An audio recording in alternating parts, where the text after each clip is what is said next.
In March 1912, a strange accident occurred in the port of Naples while unloading a large ocean steamer, an incident described in great detail by the newspapers, though often with a good dose of embellishment. Although I myself was among the passengers of the Oceania, I, like the others, could not have been a direct witness to that extraordinary event. It happened at night, during the loading of coal and the unloading of cargo. We had fled the noise and stench by going ashore to spend the evening at the theatre or in a cafe. And yet, I believe my own private conjectures, though I voiced them to no one at the time, came closer to the truth than any of the newspaper fantasies. The lapse of years now allows me to share the confidence once entrusted to me in a conversation that preceded this tragedy. When I approached the shipping company's office in Calcutta to book a ticket on the Oceania for my return to Europe, the clerk spread his hands. He was unsure whether a berth could be found. At that time of year, just before the monsoon season, all cabins were sold out as early as Australia, and he would have to await a reply from Singapore. However, the very next day he brought me good news. A berth had been found, though not a particularly comfortable one, below deck, amidships. Eager to return home, I accepted without hesitation. The clerk had been right. The ship was overcrowded, and the cabin was a cramped, angular cubbyhole near the engine room, with a dull porthole no bigger than an eye. The air inside was heavy and stale, carrying the scent of mildew and machine oil. Overhead, a fan whirred ceaselessly, spinning with the manic frenzy of a metal bat. Somewhere below, the engine thudded, as if an exhausted stevedore were endlessly hauling sacks of coal up a stairway. Above, footsteps scraped along the deck, a constant shuffle that made the planks hum with the ceaseless movement of passengers. I shoved my suitcase into this stifling metal coffin wedged between steel ribs, and hurried up to meet the open air, where the shore breeze carried a soft, spicy fragrance, like ambergris adrift on the wind.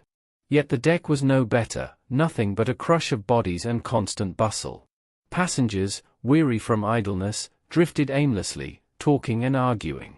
Women chattered incessantly, filling every corner with their voices. Conversations, laughter, and endless promenades between the deck chairs grated on my nerves. I had just emerged from a new, unknown world. Vivid, fleeting visions flashed before me, demanding solitude to reflect and piece them together. But there was no moment's peace. Even the book in my hands blurred, shadows of passing figures flitted across its pages. This deck was not a place of rest, but a sunburnt street teeming with noise. I lasted 3 days, studying faces, gazing at the sea. But the sea never changed, empty, blue, unending. Only at sunset did it flare with all the colors of the rainbow. As for the faces, I knew them by heart. They had all grown oppressively familiar. The shrill laughter of the women no longer jarred my ears, and the arguments of the 2 Dutch officers, my neighbors, no longer annoyed me. There remained only one option: escape. But the cabin was unbearable, heat, stifling air. In the saloon, English Mrs. endlessly plinked away at the piano, choosing the most worn-out waltzes. In the end, I changed my routine. After lunch I would retreat to my cabin, drink a couple of glasses of beer, and let myself drift into sleep, thus skipping the evening's dinner and dancing altogether. One night I awoke in complete darkness. My little cabin was hot and clammy. I switched off the fan, and the damp air crept slowly across my temples. My mind cleared only with effort. It took several minutes to remember where I was and what time it might be. Judging by the silence, the music had long since stopped, and no footsteps could be heard. It must have been well past midnight. Only the engine, the stubborn heart of the giant, kept pounding on, driving the massive body of the ship through the boundless night. Groping my way, I climbed up to the deck. It was deserted. When I raised my eyes, past the tower of the smoking funnel and the ghostly outline of the rigging, a sudden blaze struck me full in the face. The sky seemed to have burst into light. It appeared dark only by contrast with the dazzling whiteness of the stars that pierced it, yet in truth it glowed, as though beneath its velvet shroud lay some radiant surface, and the stars were mere slits through which that hidden, unearthly brilliance spilled forth. Never before had I seen the sky so cold as tempered steel, yet foaming with shimmer, iridescent, awash in the mingled radiance of moon and stars, as though deep within it smoldered an unknown fire.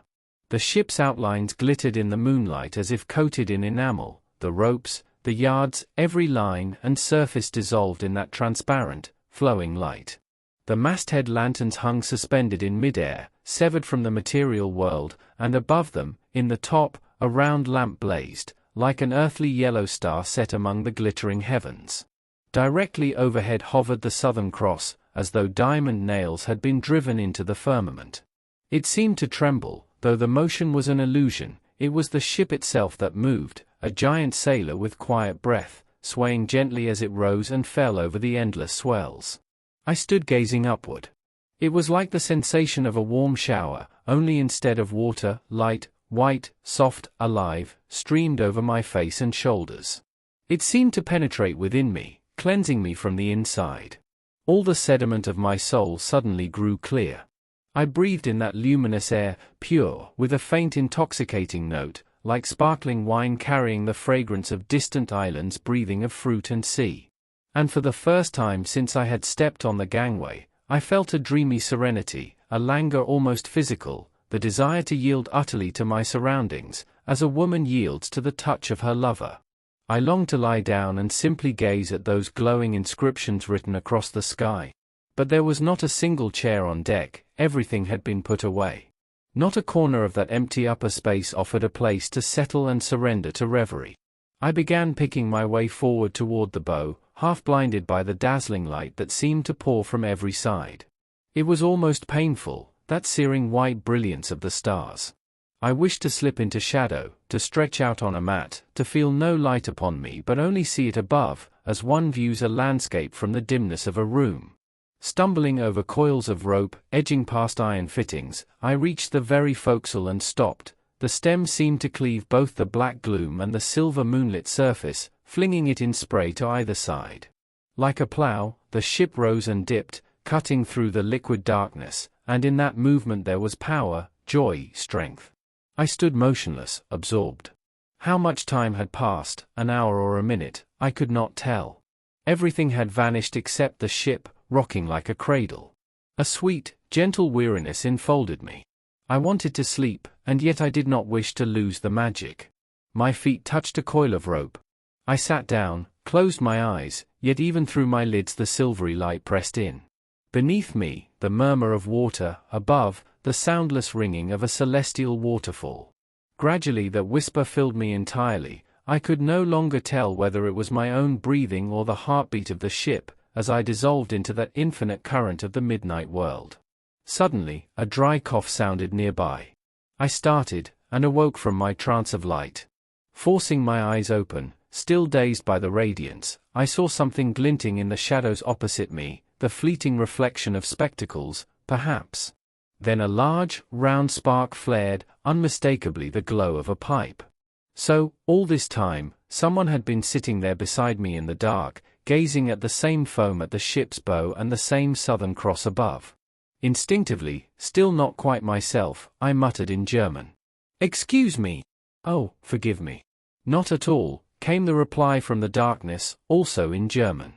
I cannot convey how strange and unsettling that silent companionship felt, sitting beside someone you could not see, yet sensing their presence with every nerve of your skin. I knew he was watching me as intently as I was aware of him. The white, flowing light above was so unnaturally bright that, despite the darkness, we could faintly discern each other's outlines. And still, I thought I could hear his breathing, along with a soft, rhythmic sound. He was drawing on his pipe. The silence began to press down on me. I wanted to get up, to leave, yet such a hasty retreat seemed rude, almost insulting. Out of awkwardness, I lit a cigarette. The match flared, and for a brief instant its trembling glow lit up our dark corner.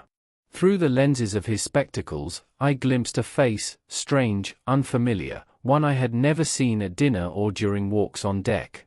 Perhaps it was nothing more than a trick of the light, a fleeting illusion, or perhaps the flare had revealed something real, but the face struck me as grotesquely distorted, almost inhuman. Before I could be certain, the darkness swallowed it again. Only a vague silhouette remained at my side, a darker patch against the dark, while from time to time a small red ring glowed in the air where his pipe flared. The silence lingered, heavy and sticky, like the damp air of a tropical night. At last, I could bear it no longer. Rising abruptly, I said, with forced politeness, "Good night." "Good night," came the reply from the darkness, a voice hoarse, strained, as though rusted over. I turned back, feeling my way through ropes and stanchions, stumbling in the gloom. But suddenly, behind me, I heard hurried, uncertain footsteps. It was the same stranger. I instinctively stopped. He halted a short distance away, and even in the dark I could sense the hesitation and unease in his movements. "Forgive me," he began quickly, "I dislike troubling you, but there is a reason. A personal reason. He faltered, as though losing his thread, "I have suffered a great loss. I try to keep apart from the others. I avoid society. This has nothing to do with you, no, please, don't misunderstand. Only, I would ask you, as a favor, please do not tell anyone you saw me here tonight. There are certain circumstances which, for the moment, prevent me from appearing in public. It would be extremely unpleasant if anyone were to learn that I—" He broke off, entangled in his own words. To spare him further embarrassment, I immediately assured him I would honor his request. We shook hands, and I returned to my cramped cabin, where I fell into a restless, feverish sleep, haunted by strange, uneasy visions. I kept my promise. I told no one of that encounter, though the temptation was strong. At sea, even the smallest incident becomes an event: a dolphin at the bow, a sail's shadow on the horizon, a chance remark, a new acquaintance, anything stirs interest. And here was a genuine mystery. Curiosity gnawed at me. Who was he? Why was he hiding? I secretly studied the passenger list, poring over names, trying to guess. I scanned faces, watched gestures.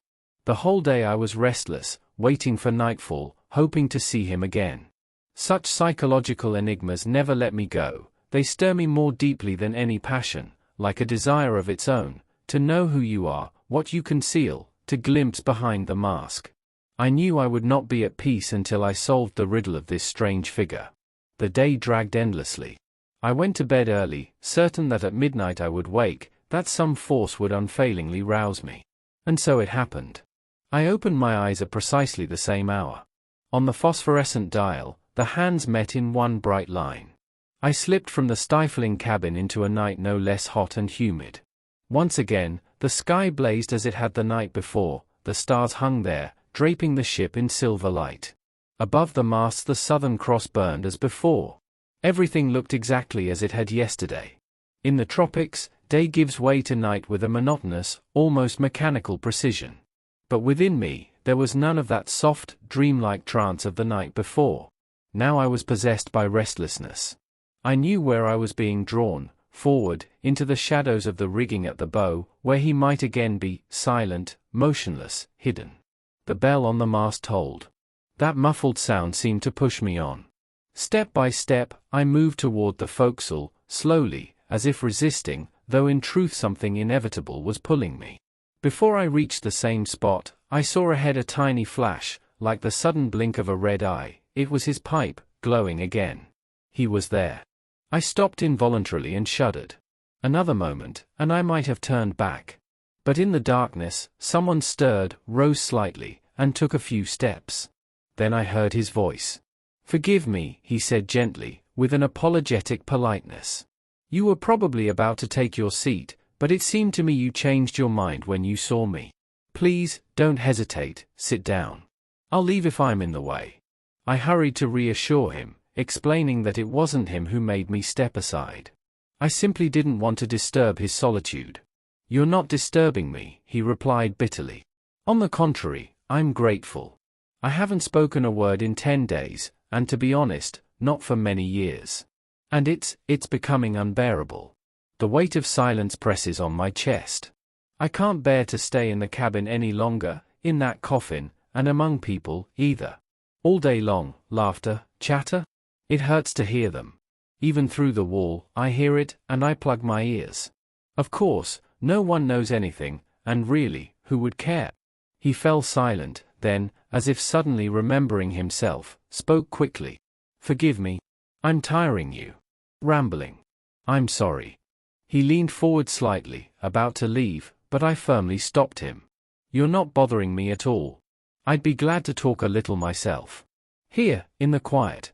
Stay." I took out my cigarette case and offered it to him. He silently accepted a cigarette. I struck a match, and for a moment the light illuminated his face, pale, gaunt, with unmoving eyes behind glasses. Now he looked at me directly, with tense hunger. There was something unsettling, almost feverish in his gaze. I sensed he needed to speak, and my role was simply to listen. We sat down. There was another chair in his corner. He gestured toward it. We smoked. I watched the glowing tip of his cigarette. It trembled, tracing restless arcs. He was silent, and I too remained silent. Then he suddenly asked, almost in a whisper, "Are you very tired?"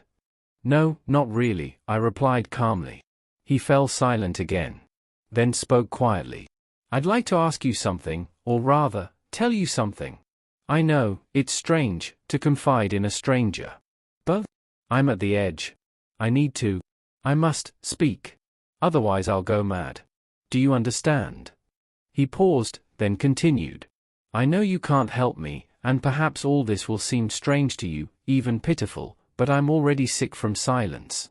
And the sick are always a little ridiculous." I gently interrupted him and invited him to say whatever he wished. I told him I couldn't promise a solution, but every person has a duty to offer help to someone in distress. That is a human obligation. Duty to offer help, duty to try, he repeated slowly. "So you believe we bear this duty?" He repeated the word 3 times, as if tasting it. I grew uneasy. Was he not quite himself? But as if hearing my thought, he suddenly spoke sharply, almost briskly. "You probably think I'm drunk or deranged." "No. Neither. It's just that your words, they struck me. Because that's exactly what torments me. Where does duty begin, and where does it end?" He paused, then continued. "You see, I'm a doctor. In practice, there are situations, special, unclear ones. Cases where you can't say for certain what your duty is. To whom it belongs, to your fellow man? To the state? To yourself? To science? Of course, we're obliged to help. That's why we became doctors. But that's easy to say. In theory, everything is simple. But in practice?" He looked at me intently, then went on. "You, a stranger. I ask you, don't tell anyone you saw me. That's one duty. And another, to listen to me when I ask. You're willing, you sit here, listening. That too is a duty. Easy, while it doesn't touch you. But if I were suddenly to ask you, say, to throw me overboard, then your duty would end. Because then responsibility begins. Because then it would be about you. About your life. About your conscience." He fell silent, then spoke with force. "Where is the boundary of duty? Where does it end? Or perhaps, for a doctor, it never ends. Is a doctor always obliged to help, to save, to sacrifice, even when it's no longer about patients, but about crimes? Even when he's commanded to be noble, simply because he holds a diploma?" He stood up, paced the deck, and returning, added, "Where is the line beyond which destruction begins? The destruction of conscience. The destruction of reason. Where does duty end, and where does crime begin?" He fell silent again for a moment, then spoke with the same agitation. "Forgive my excessive fervor. I'm not drunk, at least, not yet. Although, to be perfectly honest, in this damned solitude, it's been happening more and more often. Imagine, for 7 years now I've lived almost exclusively among natives and beasts. It's easy to forget human speech. And once you start talking, the words just pour out. But wait, yes. I wanted to ask you something, to tell you about a case. About what it means to help selflessly, by conscience. Though I'm afraid the story might be too long. Are you sure you're not tired?" No, truly, not at all. I'm grateful to you. Would you like something?" He reached behind him in the dark. There was a faint clinking, 2 or 3 bottles knocked against each other, maybe more. It was clear he kept them close at hand. He offered me some whiskey. I only sipped mine, while he, without hesitation, drained his glass. A pause followed. Somewhere on deck, a bell rang loudly. it was midnight. Well then? I'll tell you a story. Picture this, in a remote village, some forgotten backwater, a doctor works there, a man who... He stumbled over his words again, then suddenly shifted noisily in his chair and leaned closer. No, that won't do. I must tell it plainly. No evasions. Otherwise you simply won't understand. This isn't something that can be brushed off with an abstract example, or hidden behind a fictional character. I must tell my story as it is. Directly. Without embellishment. After all, people bear their wounds to me every day, physical, emotional. So why should I dodge? I won't say, there was this doctor, no. I'll say, it was me. Myself. I'm stripping down to the bone before you. In this solitude, I've long since forgotten how to be ashamed. This cursed land sucks the soul and mind out of a man. I must have reacted somehow, because he suddenly fell silent. Ah, you don't agree, it seems? You're probably enchanted, temples, palms, tropics, all that exotic charm of a 2-month trip. Believe me, I understand. When I first arrived here, 7 years ago, I too looked at everything with wonder. I dreamed, oh, how I dreamed. To learn languages, read sacred texts in the original, study local diseases, contribute to science, understand native psychology, become a missionary of humanity and progress. Everyone who comes here for the first time has the same dreams. But then reality begins. Life here is like living behind glass in a greenhouse, stifling, humid, hostile. The fever, no matter how much quinine you swallow, never lets go. Your strength fades, your character softens. You lose your will, like a jellyfish. And gradually, drop by drop, everything human is drained out of the European. Slowly, everyone goes mad, each in their own way. Some drink themselves into oblivion, others take up opium, some turn savage and become monsters. But everyone loses their mind here. Without exception. At first, you dream of going back. You imagine walking again on familiar streets, entering a warm, dry room with stone walls and normal people outside the windows. And then, when your leave finally comes, you don't want to go. You have no strength. No one's waiting, everyone's forgotten. You're a stranger. And you stay. And you rot in this damp jungle. And you curse the day you sold your soul for a ticket to this hole. Though, to be honest, I hardly had a choice. I studied in Germany. I was a good doctor, promising, even got a position at a clinic in Leipzig. Scientific journals wrote a lot back then about a new injection I was the first to introduce into practice. Everything was going splendidly. But then? I fell in love. She worked at the same hospital. She had a lover. He went mad and shot her. And I suppose I wasn't much better. She kept me at a distance, with mockery, and that's exactly what drove me insane. I've always been drawn to women like that, domineering, haughty. And this one, she crushed me completely. I fulfilled her every whim. Yes, since I've started talking, I'll say it all, I took money from the hospital fund. For her. When it came to light, a scandal erupted.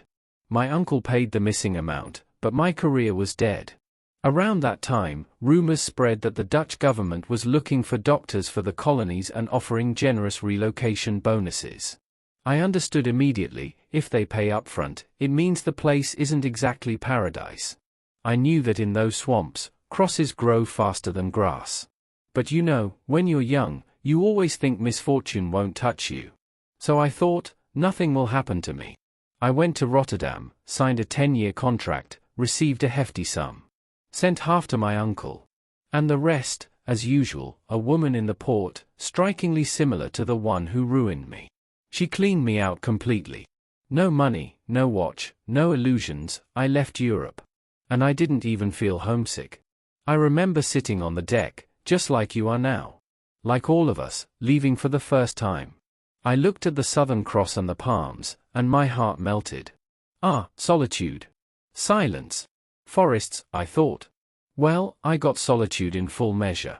They didn't send me to Batavia or Surabaya, not to places with life, books, clubs, newspapers. They dumped me in the wilderness, in some swampy hole, 8 hours from the nearest town. 2 officials, a few half-Europeans, and all around, forests, thickets, swamps, and not a single truly living soul. I lived there for years. At first, I tried to hold on, to routine, to discipline. I kept records, wrote reports, sent them off to Batavia. I studied the local dialects, catalogued diseases, even tried to teach hygiene. But it was all pointless. The natives didn't care. The half-breeds laughed behind my back. And the officials, those two, they only wanted quinine and silence. I was alone. Utterly alone. There were nights when I would sit outside, listening to the jungle breathe. The trees creaked like old bones, the insects shrieked, and the air was thick with rot. Sometimes I would hear drums in the distance, rhythmic, slow, like a heartbeat. And I would think, somewhere out there, in the darkness, life goes on. But not here. Here, everything decays. I began drinking. Not much at first. Just enough to sleep. Then more. Then every night. I stopped writing. Stopped caring. My hands trembled. My thoughts scattered. I would stare at the wall for hours, unable to move. I forgot the names of my patients. I forgot my own. And then, one day, something happened. A boy was brought to me. 12 years old. Bitten by a snake. His father carried him in, barefoot, eyes wide with fear. The boy was dying. I had no antivenom. No proper tools. Just my hands, and what little I remembered from Leipzig. I worked for hours. I don't know how. I don't know why. But he lived. And the father, he didn't say a word. Just looked at me. Then he knelt. Touched his forehead to the floor. And left. That night, I didn't drink. I sat outside again, listening to the jungle. And for the first time in years, I felt something stir inside me. Not pride. Not hope. Just a flicker. Like a match in the wind. Since then, I've tried to hold on to that moment. To remember that boy. That silence. That gesture. It's not much. But it's something. So when I say I understand solitude, I mean it. When I say I've seen madness, I've lived it. And when I say that helping someone, truly helping, without reward or recognition, is the only thing that keeps a man human, I speak from truth. That's the story I wanted to tell you. What a cozy place you have, she said, casting a glance around my room. Ah, how charming, books. I wish I could read them all. She stepped up to the shelf and began carefully studying the titles. For the first time since I'd come out to meet her, she fell silent for a moment. May I offer you a cup of tea? I asked politely. Without turning around, she continued examining the spines. No, thank you, doctor, we have to keep going, there's very little time, we were just taking a walk. Oh, you have Flaubert. I adore him. L'Education Sentimentale, it's such a profound, remarkable work. I see you read in French as well. You seem to know everything. Germans, they're taught everything from childhood. It's astonishing, to know so many languages. The vice-resident is absolutely thrilled with you, he says he'd trust only you if it came to surgery. Our old doctor is good for nothing but bridge games. By the way, she was still facing away from me, you know, today it suddenly occurred to me that it might be wise to consult you. We happened to be passing by, and I thought, though perhaps you're busy today, no matter, I'll come another time. So now you've shown why you came, flashed through my mind. But I gave no sign, assuring her I'd be happy to help, now or whenever it suited her. It's nothing serious, she said, turning slightly while leafing through one of the books she'd taken down. Trifles, women's nonsense, dizziness, fainting spells. Today, right on the road, at a bend, I suddenly felt ill, lost consciousness, my boy ran up, lifted me, gave me water. Perhaps the driver was going too fast. What do you think, doctor? It's hard to say for certain. Have you had such fainting spells before? No? I mean, yes, recently, just in the past few days, yes, and nausea too. She turned again to the bookshelf, replaced one book, took another, and began flipping through it. I was struck by the nervous intensity with which she handled the books. Why wouldn't she lift her gaze, hidden behind the veil? I deliberately remained silent. I wanted to make her wait a little. Finally, she spoke again, in her usual light chatter. Tell me, doctor, it's nothing serious, is it? Not some dangerous tropical illness. First, I need to make sure you don't have a fever. May I check your pulse? I stepped closer, but she recoiled ever so slightly. No, no, I'm quite sure I don't have a fever, absolutely sure. I take my temperature daily, ever since the fainting began. Always 36.4. My stomach's fine too. I hesitated. A suspicion was growing in me, she was hiding something. People don't come here to talk about Floorbert. I let her wait a little longer. Forgive me, I said at last, may I ask you a few questions? Of course, you're a doctor, she replied, but immediately turned her back to me again and continued browsing the books. Do you have children? Yes, a son. And before, at any time, have you had similar symptoms? I have. Her voice changed, clear, firm, without a trace of nervousness or coquetry. Is it possible, forgive my bluntness, is it possible that the cause is the same now? Yes, she said sharply and coldly, like a blade. Her face remained still, and I saw it in profile. In that case, madam, it would be wise for me to examine you. May I invite you to the next room? At that moment, she turned abruptly. Through the veil I caught her firm, almost icy gaze, fixed directly on me. No, that won't be necessary. I am absolutely certain of the cause of my condition. A silence fell. In the dim light, the glass in her hand gleamed again. Listen, but first try to understand. To a man dying of loneliness, a woman suddenly arrives. For the first time in years, a white woman crosses the threshold of his home. And suddenly, I felt something ominous in the room, a threat. A shiver ran through me, fear of her unyielding will. At first she chatted idly, distractedly, and then, it was as if she drew a blade, restrained, cold, direct. I understood immediately what she wanted. It wasn't the first time a woman had asked me for such a thing. But they came differently, shy, pleading, tearful, desperate. And this one, she came with a man's resolve. I felt she was stronger than me, that she could bend me to her will. And yet something inside me resisted, anger, wounded male pride. Because I knew, from the very first second, even before I saw her, I sensed in her an enemy. At first, I remained silent. Stubbornly, fiercely silent. I could feel her gaze fixed on me from beneath the veil, steady, insistent, as if demanding that I speak. But I didn't yield. And when I finally did speak, I did so evasively, unconsciously adopting her own chatty, detached tone. I pretended not to understand her. Because, and I'm not sure you'll grasp this, I wanted her to be explicit. I didn't want to offer, on the contrary, I wanted her to ask. She, who had arrived with such commanding presence. Besides, I knew all too well how deeply women like her, cold, arrogant, could affect me. I circled the issue, assuring her there was nothing to worry about, that fainting spells were common, even considered by some specialists to be a sign of a healthy pregnancy. I cited examples from medical journals. I spoke lightly, with feigned ease, trying to make her condition seem as ordinary as possible. And all the while, I waited for her to interrupt me. I knew she wouldn't be able to hold back. And so it happened. She cut me off sharply, as if brushing aside all my comforting words. Doctor, that's not what concerns me.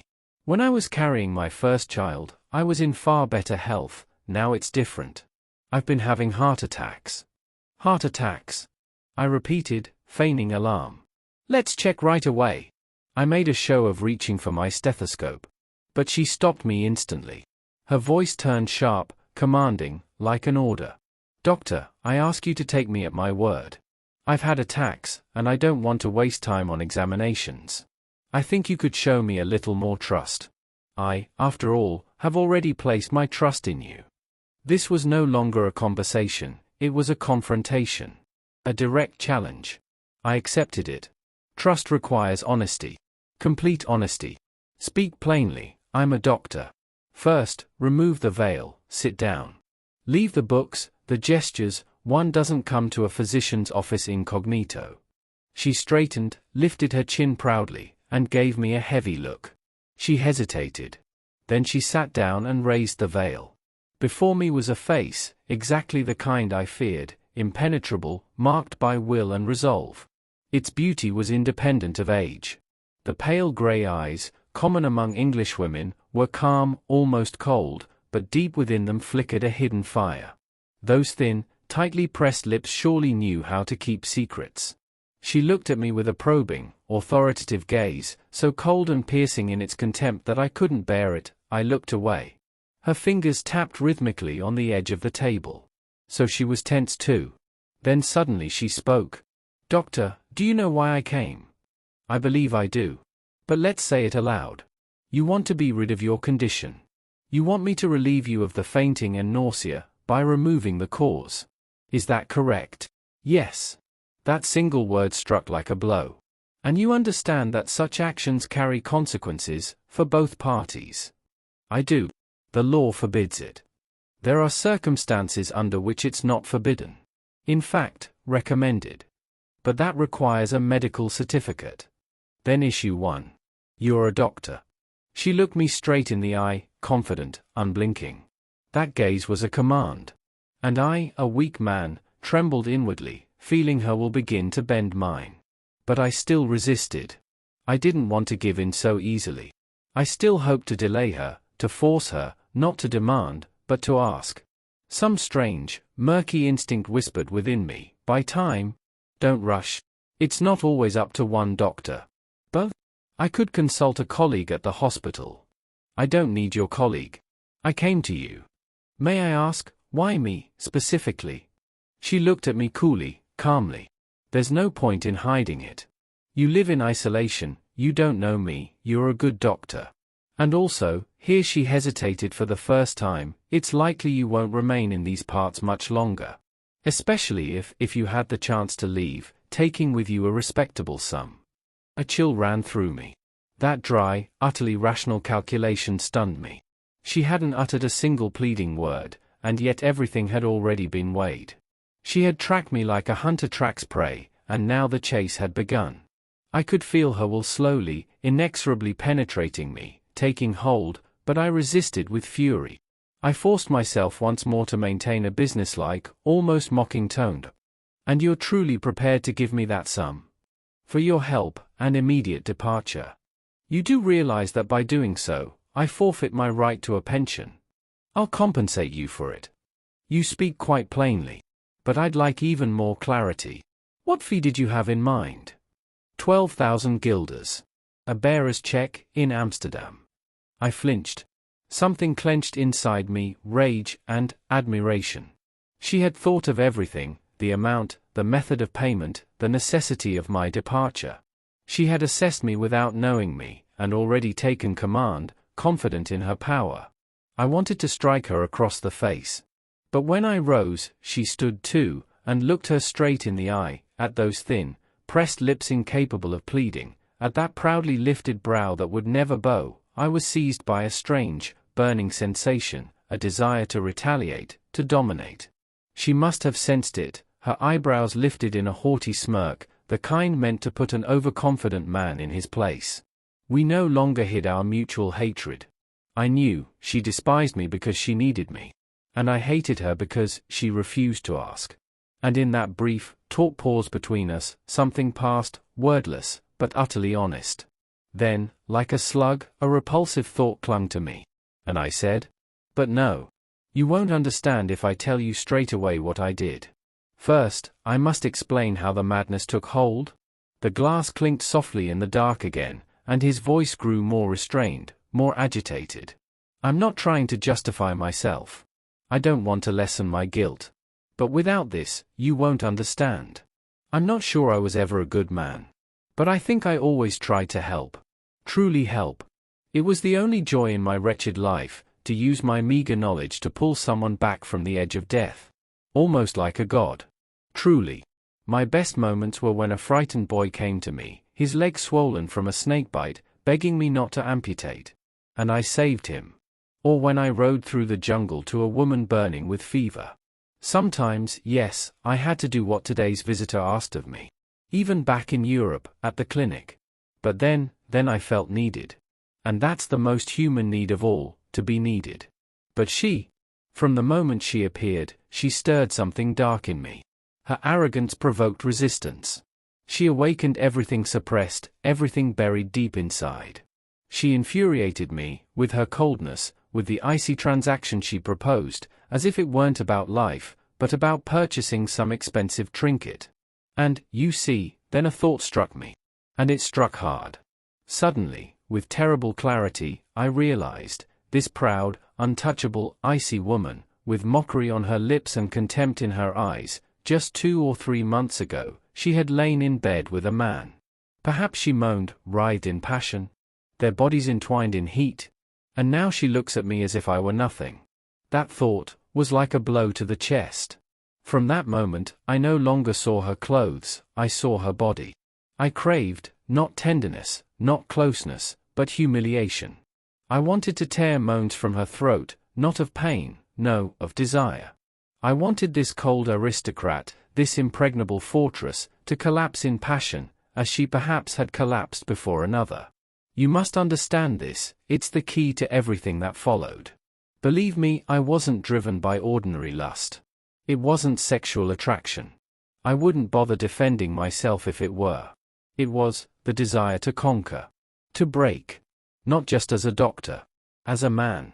I think I've told you before, women like her, haughty, outwardly cold, have always held power over me.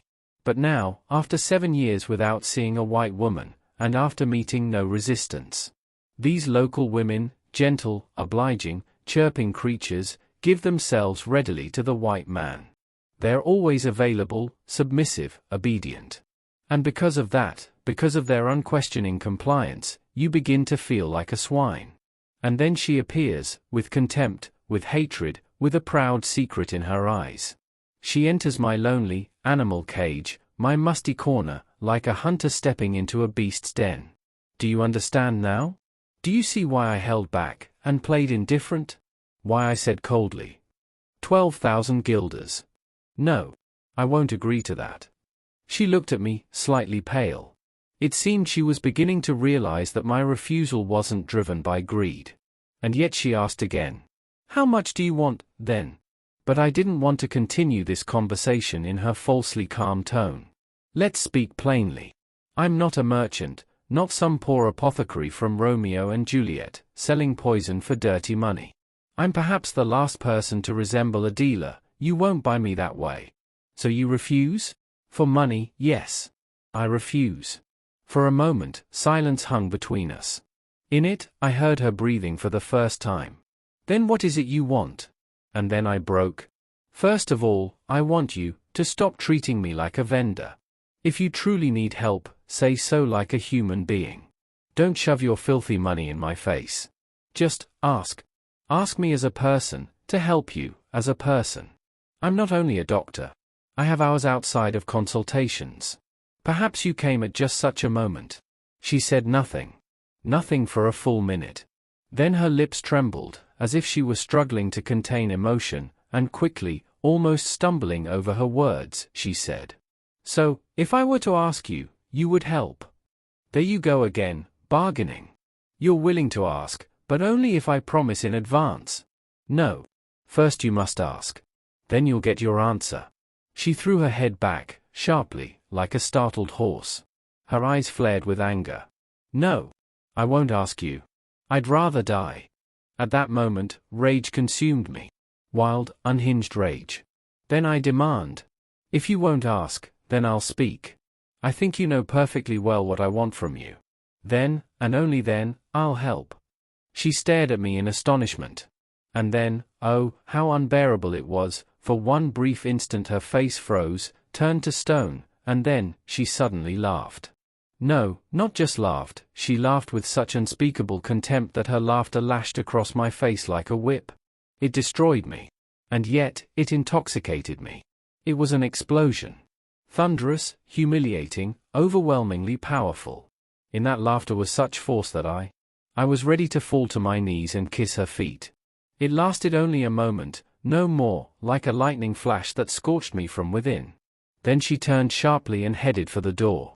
Instinctively, I rushed after her, wanted to stop her, explain, beg forgiveness, for in that moment, all my strength had vanished. But she looked back, with cold resolve, and said, "Don't you dare follow me. Or spy on me. You'll regret it." And the next second, the door slammed. Silence again. Stillness. Only a faint rustle, as if moonlight were flowing somewhere.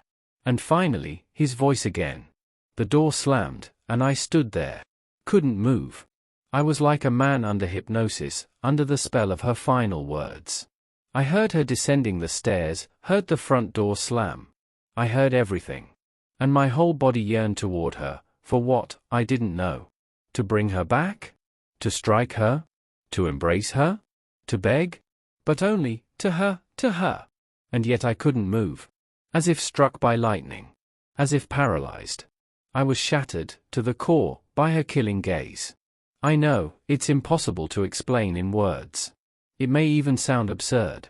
But I stood there. Stood like a statue. And only after several minutes, 5, 10, I finally managed to lift my feet from the floor. But the moment I took the first step, I broke. I was burning all over. In a flash I flew down the stairs. She could only be heading to the station. I rushed to the shed for my bicycle, and suddenly realized, I'd forgotten the key. In fury I tore off the latch, snapped the bamboo, it splintered, and I was already racing after her. I had to catch her. Before she got into the car.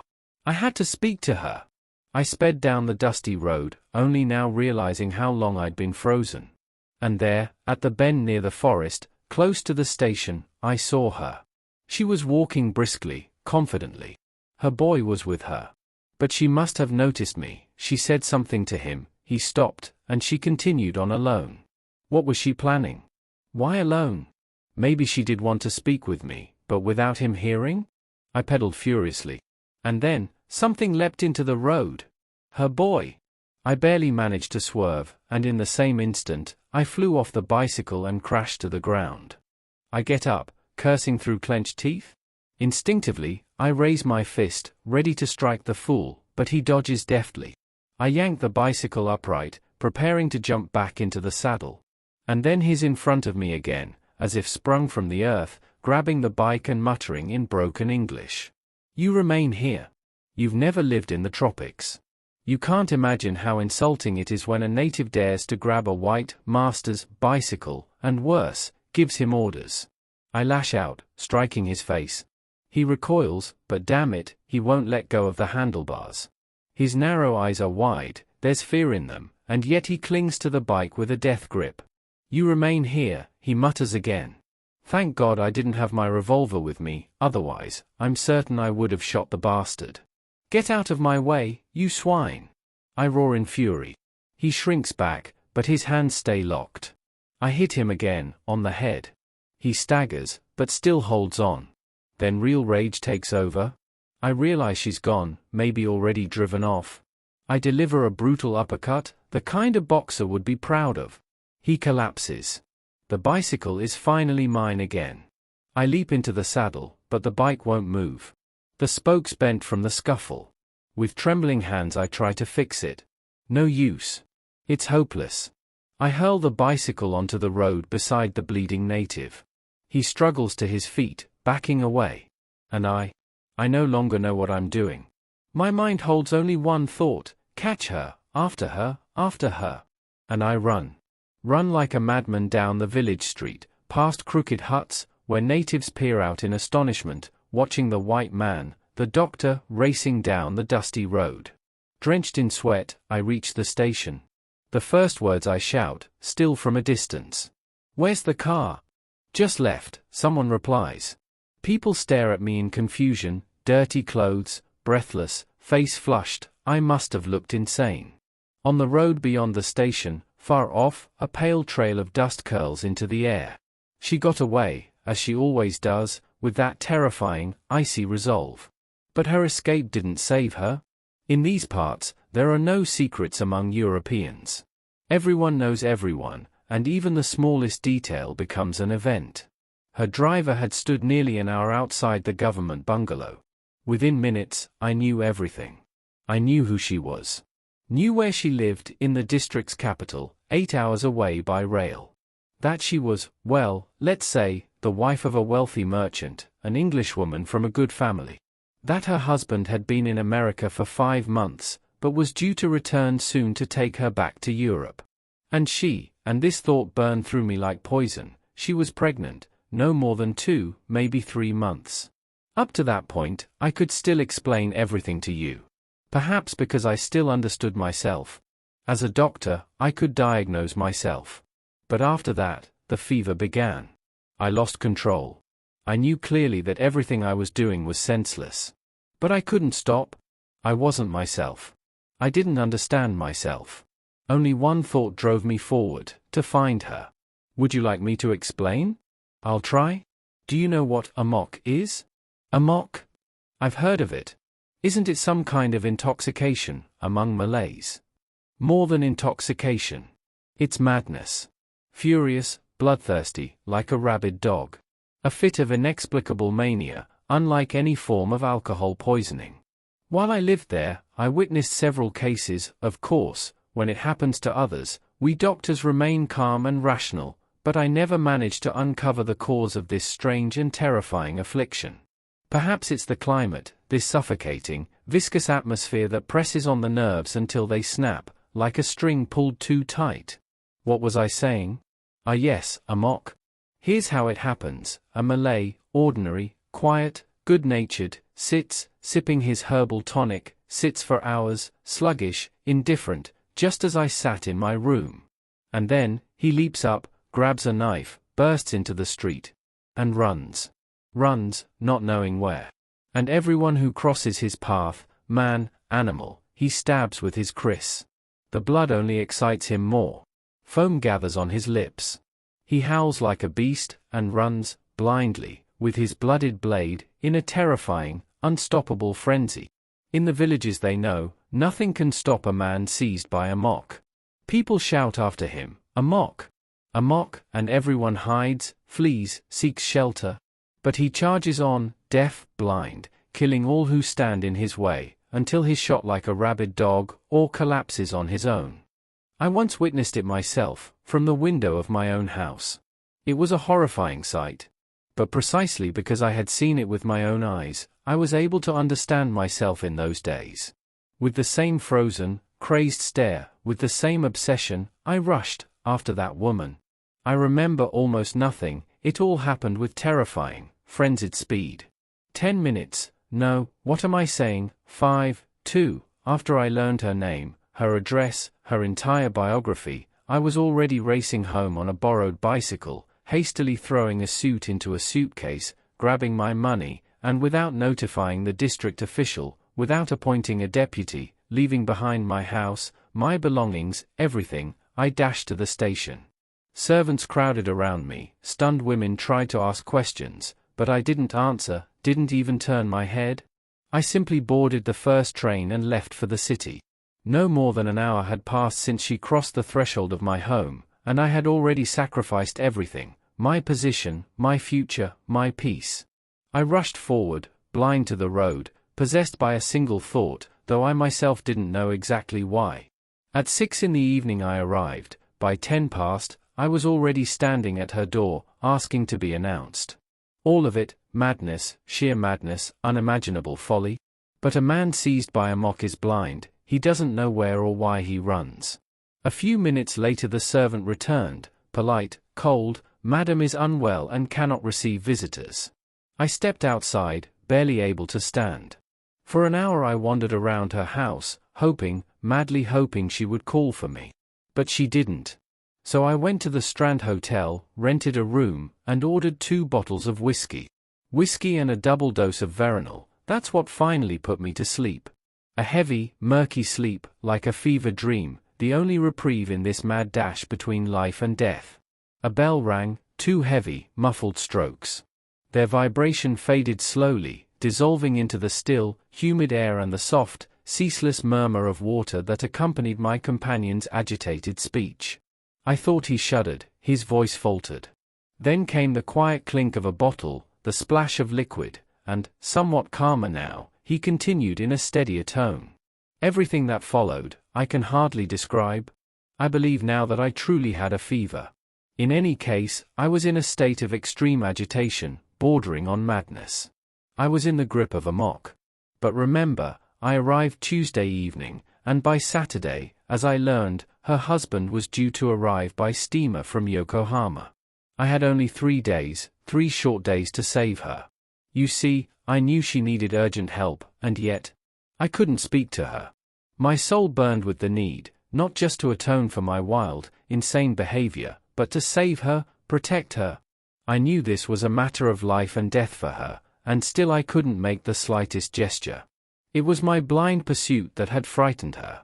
It was, how can I put it, like a man racing to warn another of danger, only to be mistaken for a killer, and the other flees, straight into destruction.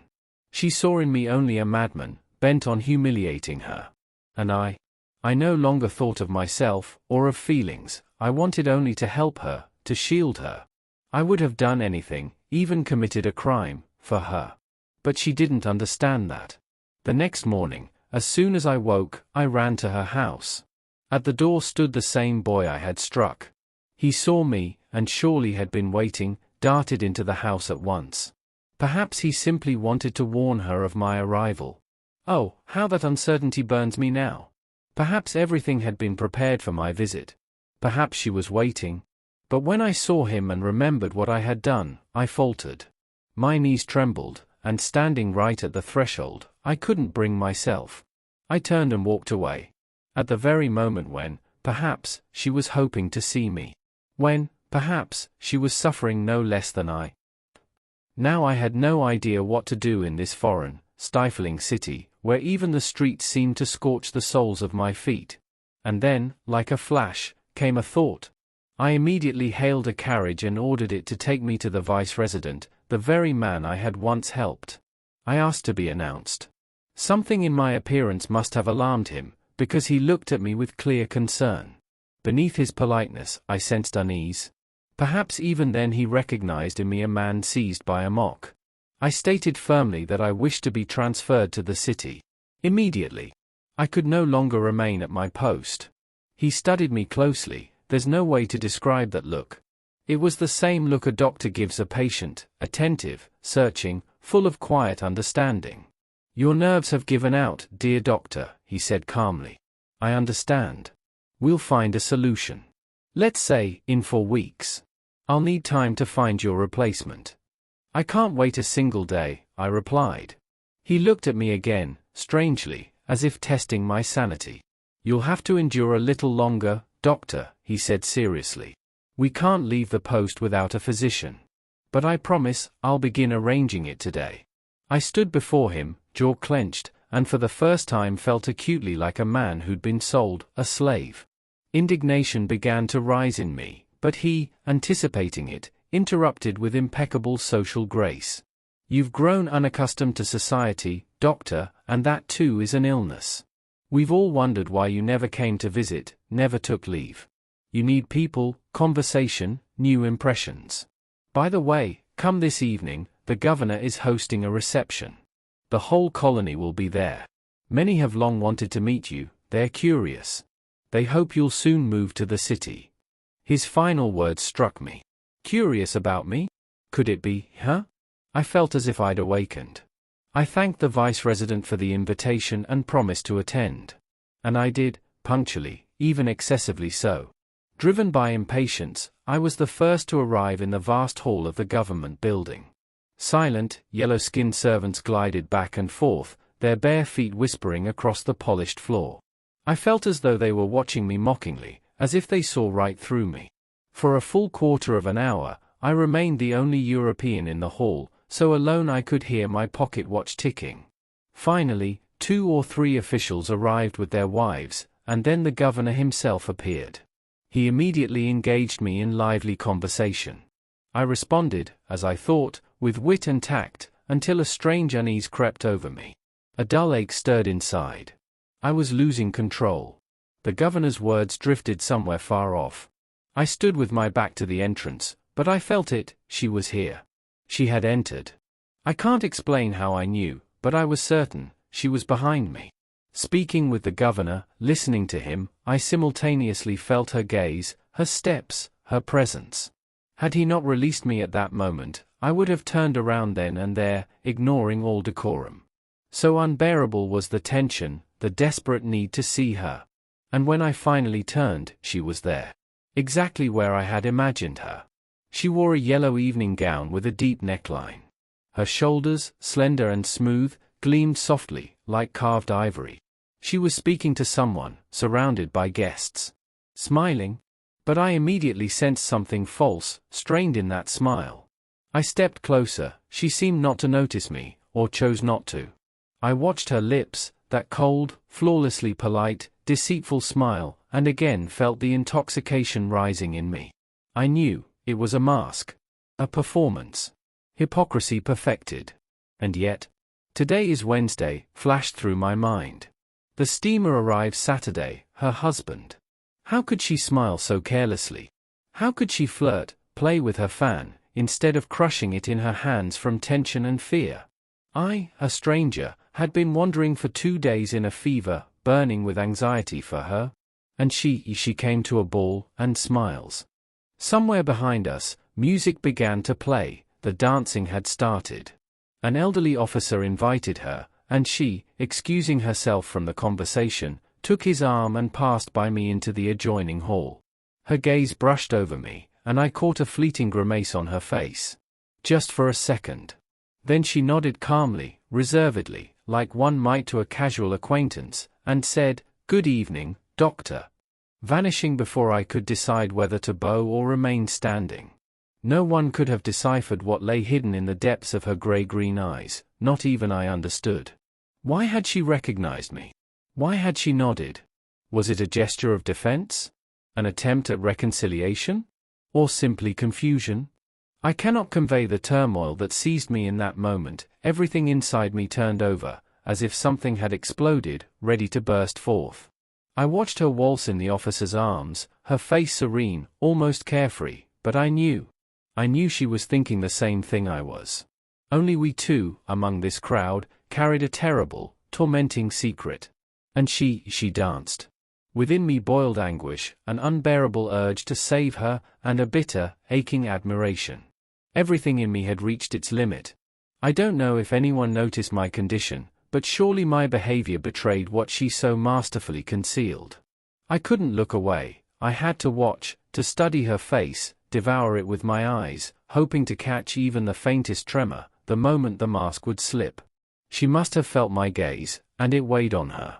As she passed with her partner, she cast me a glance, cold, commanding, full of silent instruction. "Leave." I recognized that crease of anger on her brow, the same imperious, contemptuous one. But, I've told you already, I was seized by a kind of madness. I saw no path to the right or left. I understood instantly what her look meant. "Don't betray us. Pull yourself together." I knew she was begging me to stay composed, especially here, in this brightly lit hall. I understood that if I left now, perhaps tomorrow she would accept me. She was trying to distance herself, afraid I might ruin everything. And she had every right. I knew that. I understood, but I couldn't stop. I had to speak to her. I approached the group of guests where she stood and positioned myself nearby, though I knew only a few of them. I needed to hear her voice.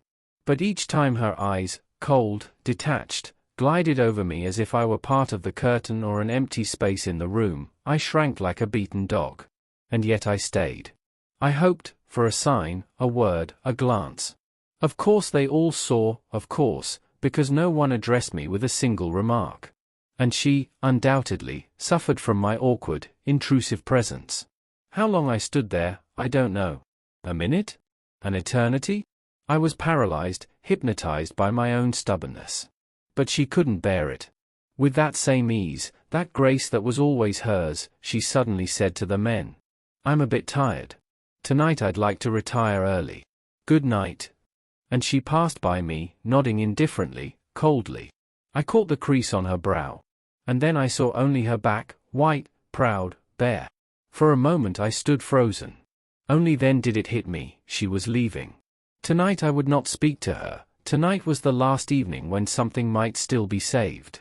Wait. You won't grasp the full absurdity, the sheer madness of what I did next unless I first describe the setting. We were in the grand hall of the government building. A spacious hall, flooded with light, nearly empty. The couples had gone off to dance, the men to play cards. Only small groups lingered in the corners, chatting. Every movement stood out under the merciless glare of the chandeliers. And she walked through that hall, unhurried, composed, regal, accepting bows with that magnificent, icy dignity that had always filled me with awe. I stood rooted to the spot. And only when she was nearly at the exit did I realize she was leaving. And then, oh, how ashamed I am even to recall it, then something inside me pushed, and I rushed after her. Yes, rushed. I didn't walk, I ran. The echo of my heels rang against the walls of the hall. I heard every step, felt every gaze. I was burning with shame even as I fled in that mad dash, fully aware of its absurdity, but I couldn't stop. I caught up with her at the very doors. She turned. Her eyes, cold steel. Her nostrils flared with fury. I had only just opened my mouth to speak when suddenly she laughed. Loudly, carelessly, lightly, with that same social ease so prized in polite society, and, turning to everyone, she said, "Oh, Doctor! Such passion, such zeal! Are you really chasing after me?" And again that laugh, light, disarming, annihilating. "Oh, Doctor, only now you remembered the prescription for my boy." Ah, these scholars.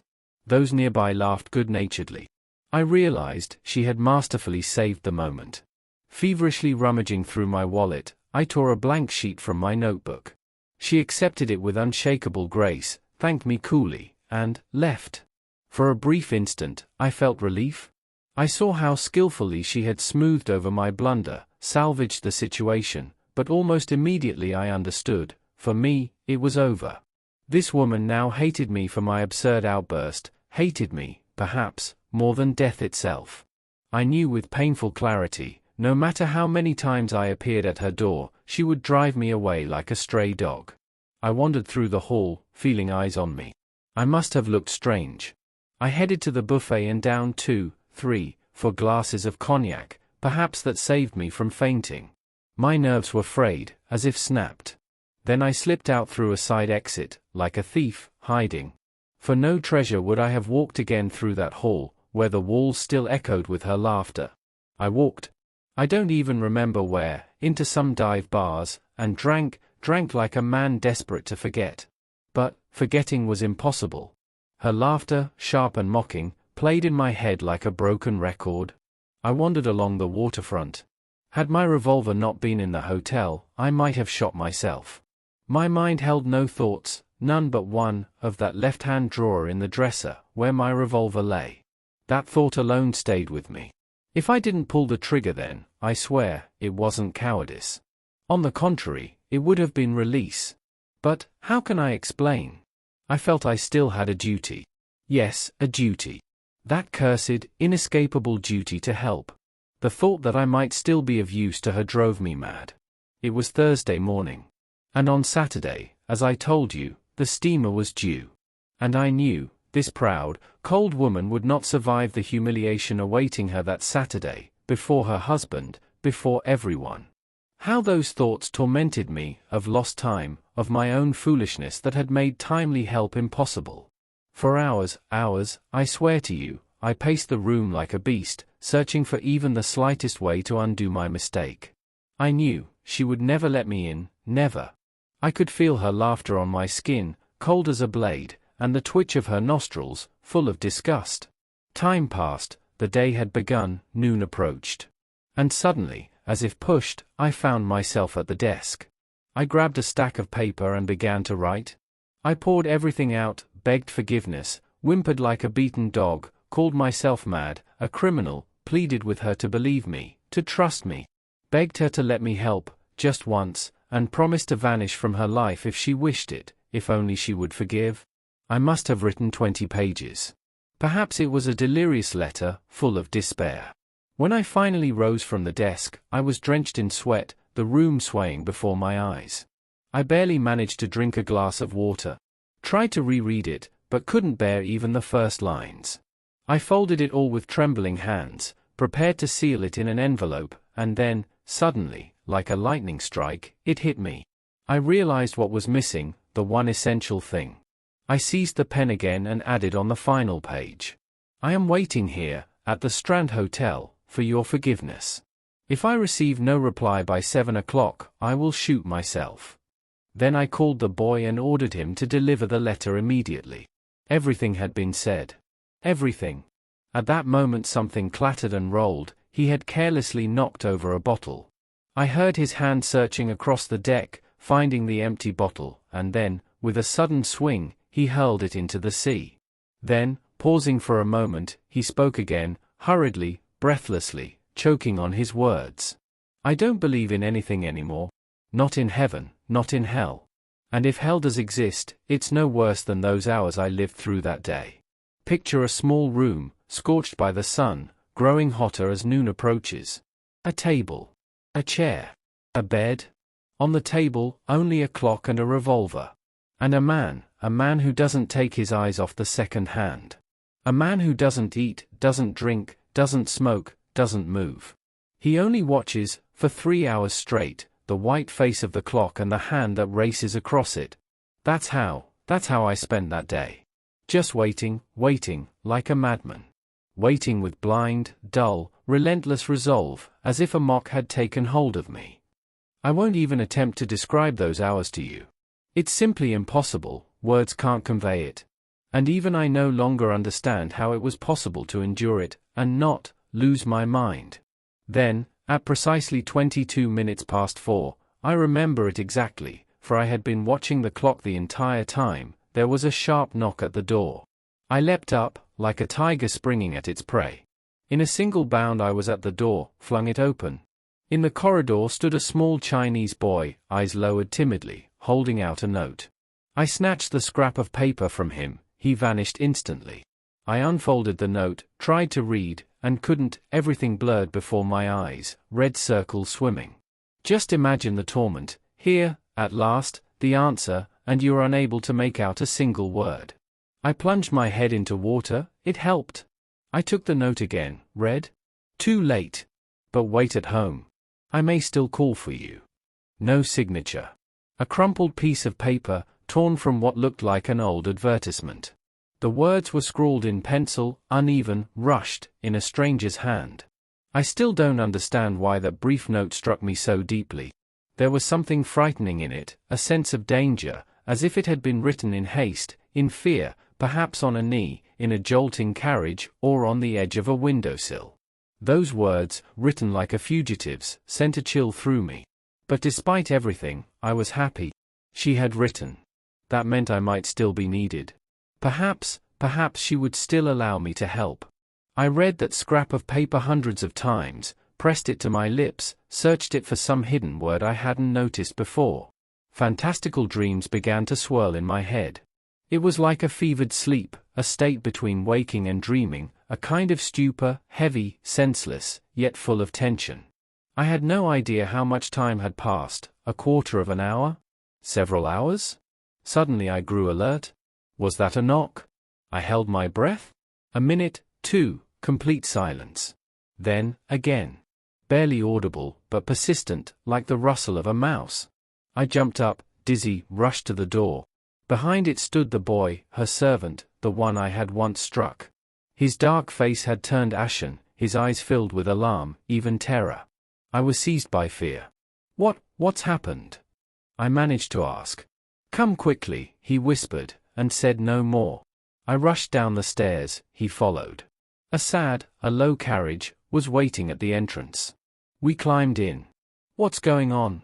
I asked again. He looked at me silently, his whole body trembling. His teeth were clenched.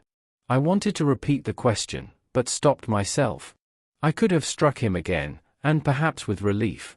But his boundless devotion to her pierced me, and I didn't press for answers. The carriage flew like mad, pedestrians cursed and leapt aside.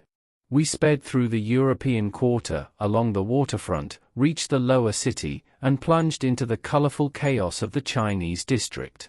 At last, we turned into a narrow alley on the outskirts, stopped before a shabby hovel.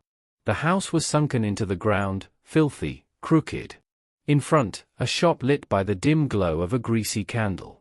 One of those grim dens that hide opium dens, brothels, thieves' hideouts, and warehouses of stolen goods. The boy knocked hurriedly. A hoarse voice answered from inside, someone asked something. I couldn't wait, jumped out of the carriage, pushed the door open. An old Chinese woman shrieked and fled. The boy followed me in and led me down a narrow, dark corridor, opened a door, and I stepped into a room reeking of alcohol and congealed blood. Muffled groans could be heard. I moved by touch, and then the boy's voice broke off. When he spoke again, it was no longer a report, it was a sob. I walked blindly, and there, on a filthy mat, she lay, a person, she. I didn't see her face right away, my eyes hadn't yet adjusted to the dark. I found her hand by touch, it burned like fire. A fierce heat.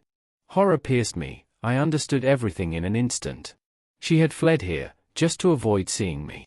Had allowed herself to be mutilated, by some filthy old woman. Just to avoid exposure? To avoid having to look me in the eyes again. She had let that witch destroy her, just so she wouldn't have to trust me. Just so she wouldn't have to ask for help. Because I, madman that I was, had not spared her pride, had failed to support her in the moment she needed it most, because she feared me more than death itself. I shouted for light, immediately. The boy darted off, and with trembling hands the old hag brought in a smoking kerosene lamp. I barely restrained myself from grabbing her by the throat. She placed the lamp on the table, and its dim yellow glow fell upon the mutilated body. And suddenly, like a spell broken, all numbness, all rage, all the murk of passion vanished. In that instant, I became a doctor again. Only a doctor, focused, composed, precise. I forgot myself, my pain, my obsession, everything receded, and my mind cleared. I entered the battle against the approaching horror, no longer as a man, but as a professional. It was the very body I had once dreamed of with such fervor, but now I saw it differently, as an object, an organism, matter. I no longer saw her. Before me lay a human being, tormented and dying. Her blood, hot, sacred, ran down my hands, but I felt no fear, no emotion, only concentration. Before me was suffering, the struggle between life and death. And I could already see, almost everything was lost. Only a miracle could save her. Her body had been butchered by some criminal, clumsy hand. She was bleeding out, and I had no instruments, no bandages, not even clean water. Everything I touched seemed coated in centuries of filth. To the hospital, immediately, I said. But before my words had even reached the air, the patient stirred violently. No, better death, just so no one finds out. Home, take me home. I understood, she wasn't fighting for life. She was clinging to her secret, to her dignity. And I obeyed. The boy brought a stretcher. We laid her down, feverish, barely breathing, limp as death, and carried her out under cover of night. We dismissed the servants, stunned, terrified, and slipped into her room, locked the doors. And then began the long, grueling battle with death. Suddenly, a hand clutched my shoulder with a convulsive grip. I flinched from pain and fright. His face came close, and in the dim moonlight I saw the glint of glasses, like a cat's eyes, and white, bared teeth. He no longer spoke, he shouted, choking on fury. Do you know, you stranger, sitting so comfortably in that chair, do you know what it means, when a person dies? Have you ever been there, seen the body arch, the nails turn blue, the fingers claw at the air in a desperate attempt to hold on to life? Seen the throat rasp, every muscle in combat, the eyes bulge with terror? Have you ever been there? I had. As a doctor, I had witnessed it dozens of times, clinically, coldly, as a phenomenon. But I truly lived it, only once. That night, that terrible night, I died with her. I sat at her bedside, shaking my mind for any idea, any way to stop the bleeding, to halt the fever, that fire consuming her before my eyes, to stop death, which crept closer with every breath. And I could do nothing. Do you understand? Nothing. I was a doctor, I knew everything, and yet, I couldn't help. To be a doctor and yet powerless. To know that even if you gave all your blood, your soul, it wouldn't be enough. To watch someone slip away, bleeding, writhing in agony, and feel the pulse fade beneath your fingers. To be a doctor, and to be no one? And in that moment, I was no longer a doctor. I was only a prayer. Sometimes silent, like an old woman's. Sometimes a scream, like a curse hurled into the void. I cursed God, because I knew he wasn't there. Do you understand that? Do you? There's only one thing I don't understand. How does one survive after that? How does one simply get up in the morning, wash, brush one's teeth, tie a tie?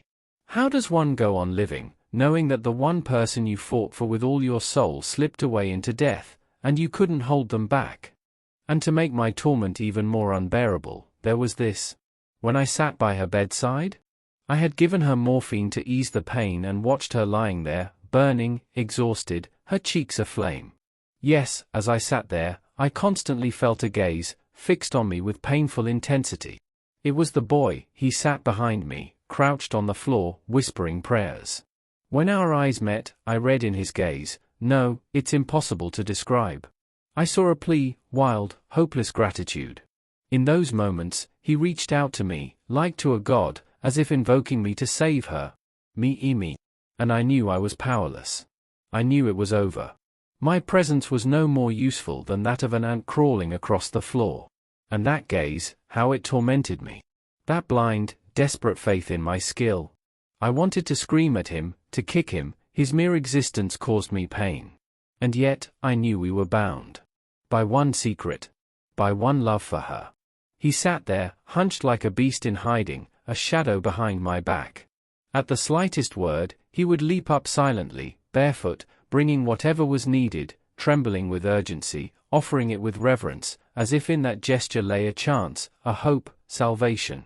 I was certain, he would have slit his own veins if it could have helped. That's how deeply she possessed people. That was her power. And I couldn't even save a drop of her blood. Oh, that night, that terrible, endless night, in which we were trapped between life and death. Toward morning, she came to herself once more. Her eyes opened, and in them was no arrogance, no coldness. Only the fever's glow. She looked around the room with confusion, then at me. It seemed she was remembering something, trying to focus on my face, and suddenly, I understood, she remembered. Fear, disgust, anger distorted her features. Her hands began to twitch, as if she wanted to flee, away from me. I saw her recalling that night, that moment, when But then consciousness returned. She looked at me calmly, though breathing heavily. I felt she wanted to say something. Her hands moved again, she tried to rise, but was too weak. I began to soothe her, leaned closer. She looked at me with a long, suffering, resigned gaze. Her lips barely moved. It was a final, fading whisper. No one will know? No one. No one, I answered with full conviction. I swear. But her eyes still searched for confirmation. With effort, with strain, she whispered. Swear, no one will know, swear. I raised my hand, as if taking an oath.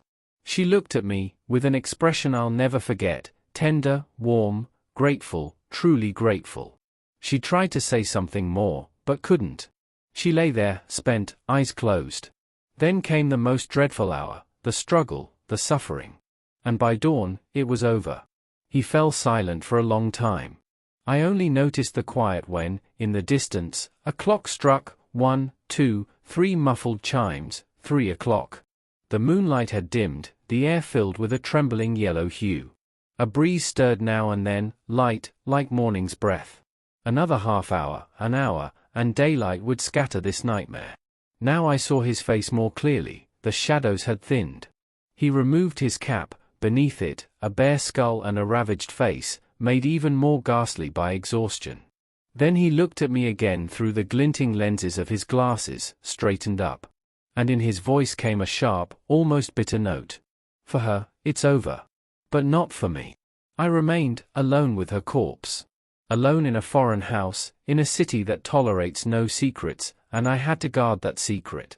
Imagine my position, a woman, from the highest circles of the colony, who just yesterday danced at the governor's ball, suddenly dies. In her own bed. Beside her, an unknown doctor, supposedly summoned by a servant. But no one saw how or from where he came. She was brought in on a stretcher during the night. The door was locked. And by morning, she was dead. Only then were the servants called, and the house erupted in cries. Instantly, everything became known, to the neighbors, to the city, and only one person could explain it all.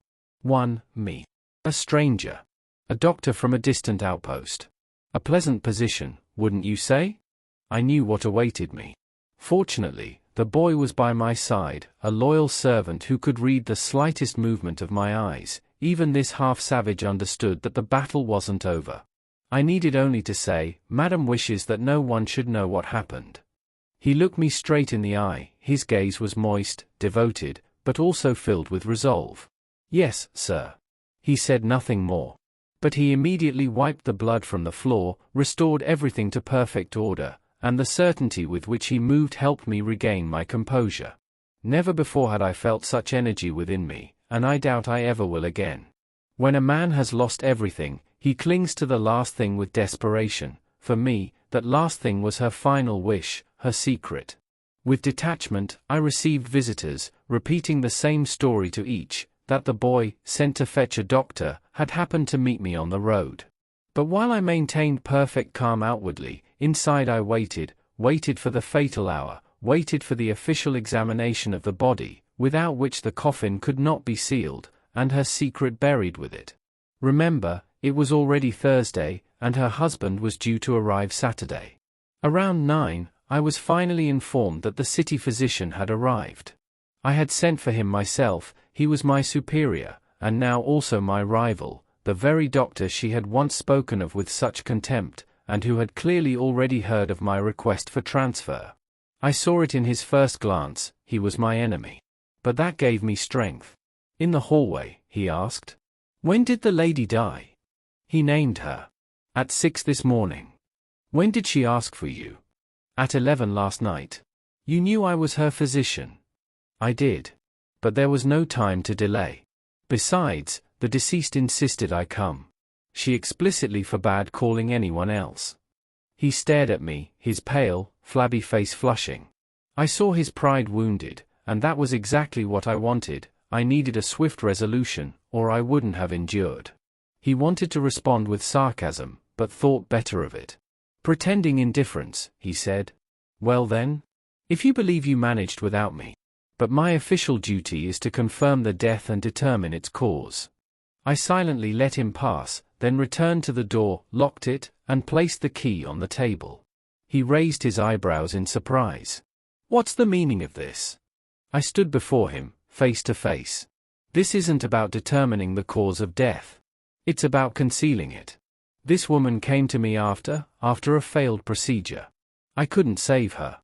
But I promised her one thing, to preserve her dignity. And I intend to keep that promise. I'm asking you, help me." He widened his eyes, stammered in confusion. "You're asking me, a public official, to cover up a crime?" "Yes. That's exactly what I'm asking. I have no choice. So I'm to take responsibility for your crime?" "I already told you, I never touched her. If I had, I wouldn't be standing here, I'd have shot myself. She has already paid for her mistake, if that's what you prefer to call it, and the world must know no more. I won't allow her honor to be defiled." My firmness only provoked him. He raised his voice. "You won't allow it? Wonderful. You're supposedly my superior, or soon will be. Go ahead, give orders. I knew something was off the moment they dragged you out of your backwater. A fine start to your new career. Well, now I'll examine the body myself, and you can be sure the certificate I sign will be exact. I won't sign a lie." I looked him calmly in the eye. "This time, you will. Otherwise, you won't leave this room." I slipped my hand into my pocket, though I had no revolver. But he flinched. I stepped forward and said, without breaking eye contact, "Listen carefully. I've crossed the line where fear no longer exists. I don't care about my life, or anyone else's. All I ask is that you fulfill a woman's final wish, protect the secret of her death. I promise you, if you sign the certificate, list some accident as the cause, I'll leave the city, the country, within days, and if you demand it, I'll shoot myself the moment the coffin is lowered into the ground. I only need to know that no one, do you hear me? No one will ever uncover the truth. I hope that satisfies you." There must have been something threatening in my voice, something that stirred unease, because when I took an involuntary step toward him, he recoiled, as if from a savage seized by Amok, charging with a kriss in hand. His face froze in the same expression of horror people wear when confronted by a madman's frenzy. And then, suddenly, he changed, became deflated, confused, all trace of his former arrogance vanished. Almost whispering, as if excusing himself, he murmured, "In all my life, I've never signed a false certificate. But, well, we'll see, perhaps something can be arranged. Things happen. But one can't just—" "Of course not," I interrupted quickly, while in my head the thought pulsed violently, "Hurry. Just hurry. But now that you know the truth would only cause pain to the living and disgrace the memory of the dead, you won't hesitate any longer." He nodded. We approached the table. A few minutes later, the certificate was ready. It stated death by cardiac arrest, and later, in the newspapers, it appeared perfectly plausible. Then he rose, looked at me, and asked, "You'll be leaving this week, won't you?" "I give you my word." He looked into my eyes again, trying visibly to maintain his professional detachment. "I'll order the coffin," he said, more to mask his discomfort than anything else. But something in me, some inexpressible, tormenting anguish, must have reached him, because suddenly he extended his hand. He shook mine firmly, with unexpected sincerity. "I hope you survive this," he said. I didn't understand what he meant. Was I ill? Or, already unwell in the mind? I walked him to the door, unlocked it, and with the last of my strength, closed it behind him. Then the pounding in my head grew louder, everything spun before my eyes, and beside her bed I collapsed to the floor, like a man driven to exhaustion by Amok, falling at the end of his mad run. He fell silent again. A chill ran through me. Was it the first breath of morning wind brushing across the deck? But in the face carved by suffering, now visible in the dawn haze, a flicker of will returned, and he continued. I don't know how long I lay there, on the hard mat. Suddenly someone touched my shoulder. I flinched. It was the boy, standing before me, timid, respectful, peering into my eyes with concern. "They want to come in, they want to see her. No one is to enter." "Yes, but—" Fear froze in his gaze. He wanted to say something, but didn't dare. Something was tormenting him. "Who?" He looked at me with a trembling voice, as if bracing for a blow. And finally whispered, he didn't name the person. But how could such a primitive creature possess such delicate intuition? Why is it that in moments like these, the simplest people show extraordinary sensitivity? The boy said it quietly, fearfully. "It's him." I leapt to my feet. I understood instantly. A sharp, impatient desire pierced me to see this stranger. You see, strangely enough, amid all the nightmare, the turmoil, the fear, the feverish chaos, I had completely forgotten him. Forgotten that there was another person involved, the one she loved, the one to whom, in a moment of passion, she gave what she had denied me. 12 hours earlier, I would have hated him, torn him to pieces. But now I can't express how deeply I long to see him. I wanted to love him, simply because she had loved him. I rushed to the door. Before me stood a very young officer, fair-haired, pale, visibly nervous. He looked almost like a child, so touchingly young. And I was struck to the core by how hard he tried to carry himself like a man, how he fought his emotion. I noticed immediately, his hand trembled as he raised it to his cap. I wanted to embrace him, because he was exactly what I had hoped the man she gave herself to would be, not a seducer, not a brute, but a pure, gentle, almost childlike soul. He stood before me, confused. My intense gaze, my abrupt movements only unsettled him further. The faint mustache above his lip quivered. This young officer, this boy, he was barely holding back tears. "Forgive me," he finally said, "I'd like to see the lady one last time." Unconsciously, without realizing it, I placed my arm around his shoulders, this stranger to me, and led him forward, as one leads the sick. He looked at me with a gaze full of astonishment and infinite gratitude. In that moment, something passed between us, a sense of shared understanding. I brought him to her bedside. She lay there, white upon white sheets. I sensed that my presence still disturbed him, so I stepped aside, leaving them alone. He approached slowly, his steps uncertain, dragging his feet. I saw his shoulders tremble, his heart was being torn apart. He walked like a man entering a monstrous storm. And then, He fell to his knees before the bed, just as I once had. I rushed to him, lifted him, and sat him in a chair. He no longer tried to hide, he sobbed uncontrollably. I couldn't speak a word, only stroked his soft, fair hair, like a child's, without thinking. He clutched my hand, with a kind of fear, and suddenly I felt his intense gaze. "Tell me the truth, doctor," he whispered. Did she do it herself?" "No," I answered quietly. "Then, someone must be to blame? Someone is guilty." "No," I repeated, though inside my chest a scream was rising. Me. And you. Both of us. And her cursed pride. But I held back and said again. No one is to blame. It was fate." "It's just impossible to believe," he groaned. "Just 2 days ago, at the ball," she smiled, nodded. "How could this happen?" I began to tell him the long story. Even to him, I didn't reveal her secret. All those days, we were like brothers, bound by the same feeling. We never spoke of it directly, but we knew, our lives belonged to her. Sometimes the forbidden word hovered on the edge of speech, but I clenched my teeth. He never learned that she had carried a child, his child, that she had asked me to end that life, and that she had dragged him with her into the abyss. We spoke only of her, all that time while I hid in his home. They were searching for me. I didn't tell you, her husband arrived after the coffin had already been sealed. He refused to believe the official version, dark rumors circulated, and he was looking for me. But I couldn't face him, couldn't look into the eyes of the man who had made her suffer. I hid. For 4 days, I didn't leave the house. For 4 days, we were shut away. Her lover, he bought me a ticket under a false name, so I could escape by steamer. Like a thief, I crept aboard at night, hoping not to be recognized. I left everything, my home, the job I had devoted 7 years to. Everything I owned was abandoned to fate. The authorities have likely dismissed me already. I left without permission.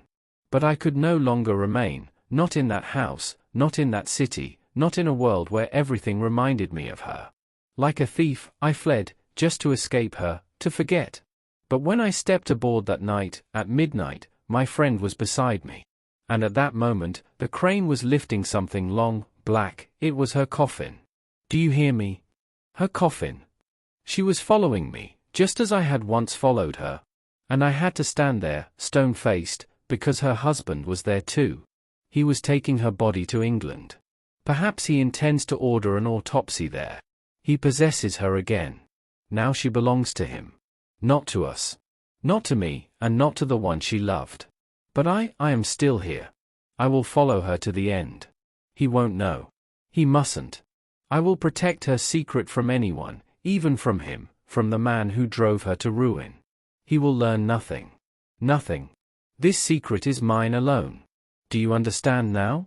Do you understand why I can't bear to see people, can't stand their laughter, when they flirt, when they crave closeness? Because down there, in the hold, between crates of tea and coconuts, her coffin stands. I can't reach it, everything is locked. But I feel it, with every fiber of my being, every second. Even when waltzes play here, when tangos echo? It's foolish, of course. Millions of dead lie at the bottom of the sea. Beneath every patch of earth, bodies rot. And yet I cannot endure these masquerades, this hunger for life. I feel her near. I know what she wants from me. I know, I still bear a duty. It's not over. Her secret has not been laid to rest. The dead has not yet released me. Footsteps shuffled across the middle deck, wet mops slapped against the boards, sailors had begun the morning cleaning. He flinched, like a man caught in the act of a crime, a flicker of fear passed over his bloodless face.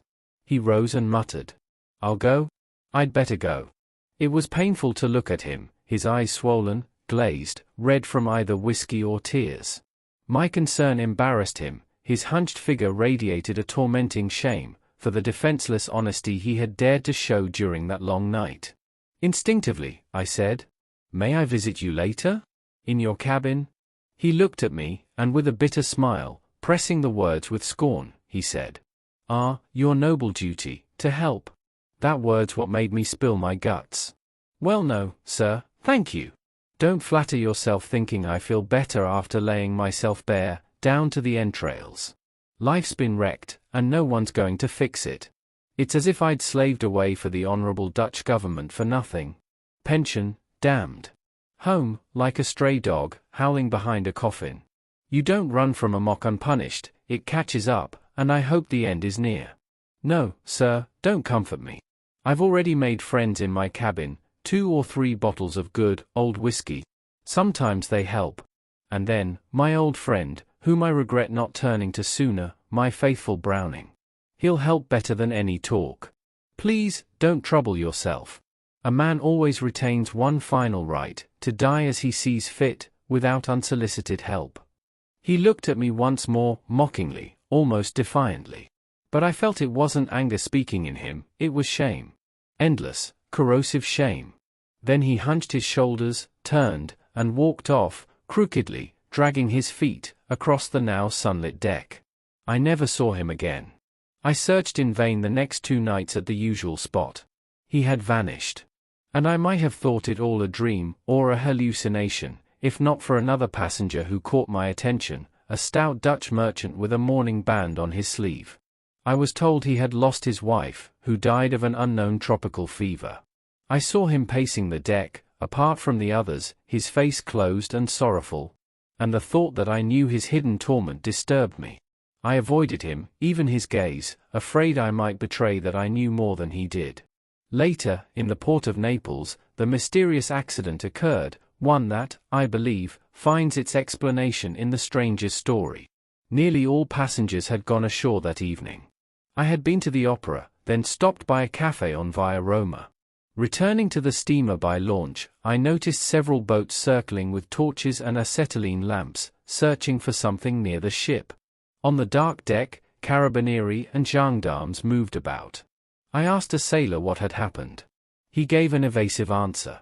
It was clear, orders had been given to stay silent. The next day, as we sailed calmly toward Genoa, the same hush lingered on board. But later, in the Italian newspapers, I came across a brief, romanticized report. That night, they wrote, late in the evening so as not to disturb the passengers, a coffin containing the body of a noble lady from the Dutch colonies was being lowered into a boat. Sailors descended the rope ladder, and the lady's husband assisted them. At that moment, something heavy fell from above, dragging with it the coffin, the husband, and the sailors. One paper claimed a madman had leapt from the upper deck. Another said the ladder had snapped under the weight. Whatever the truth, the shipping company took every measure to suppress it. The sailors and husband were rescued with great difficulty, but the lead-lined coffin sank, and could not be recovered. And then, in a small, nearly overlooked notice, came the report, a body of an unknown man, about 40 years old, had washed ashore in the port. The public paid no attention. Officially, no connection to the incident. But for me, when I read those sparse lines, the ghostly pale face with the glinting glasses rose again from the newspaper page. Amok by Stefan Zweig is not merely a tale of obsession. It is a meditation on how a single misplaced word, one misguided decision, can trigger a chain reaction that sweeps everything away in its path. This novella is a haunting reminder of how thin the line is between passion and madness, and how little it takes to cross it. Thank you for joining us. If this story moved you, consider subscribing to the channel so you won't miss the next captivating narrative.